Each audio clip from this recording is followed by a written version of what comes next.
my name is Sophia Hotung. I'm a writer and illustrator from Hong Kong, and I wrote a book called The Unlikely Hong Konger. If you haven't seen my intro video, I read the back of the book, I explain what I'm doing here, but long story short, I'm going to read you the book, chapter by chapter. Chapters aren't long, they're like a page each. The book is sort of divided on one side into text, which is a memoir, and art on the other side. So if you buy it, you can read along.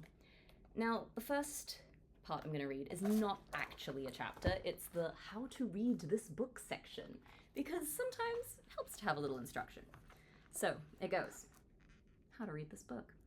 Let's be honest, you're a smart person. You don't need instructions on how to read a book.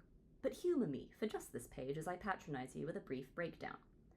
Okay, and then just for the sake of the diagram, I'm going to read you this bit first and then this bit. It's pointing to the art section and then the text section.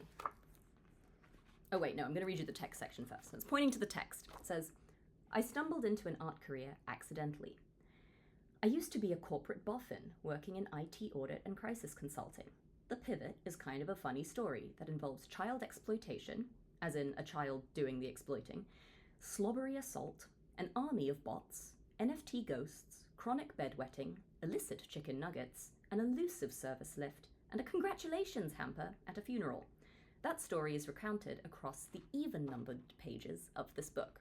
Now we're going to go to the artwork side, which says, between 2021 and 2022, I created an art collection called The Hong Konger, inspired by covers from the New Yorker magazine.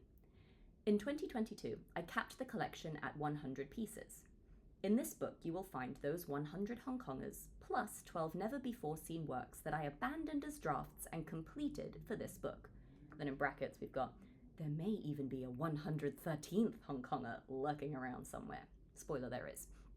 All this artwork is laid out across the odd-numbered pages of this book. So that's the layout.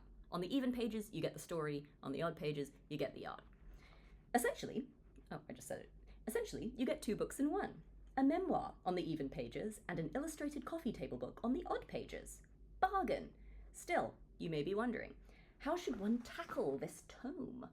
I have 3 suggestions for 3 archetypes. 1. Okay, this is really embarrassing. I don't actually know how to say this word. I've read it all my life, but I've never actually heard it pronounced. I think it's aesthete? Oh god. I'm just gonna not talk and in a voiceover say it properly after I look it up. It's aesthete. Fantastic. Browse the odd-paged pictures. Ignore the even-paged text. So that's if you're visually inclined. Second option, the bookworm. Read the memoir from front to back. Note the art as you go. And the capricist. Oh god, did I say that correctly too? I think so. Skim arbitrarily. Glean what you can. Flip about in search of context. Okay, so there are 3 ways to read this book. Look at the pictures, read the story, do both, flip around, I don't care. Read it chronologically if you want everything to make sense, but you don't necessarily need to. For the purposes of this video series, though, I will be reading it chronologically. So thanks for tuning in. We're actually going to start with the story next video. If you haven't seen the intro video, go check that out.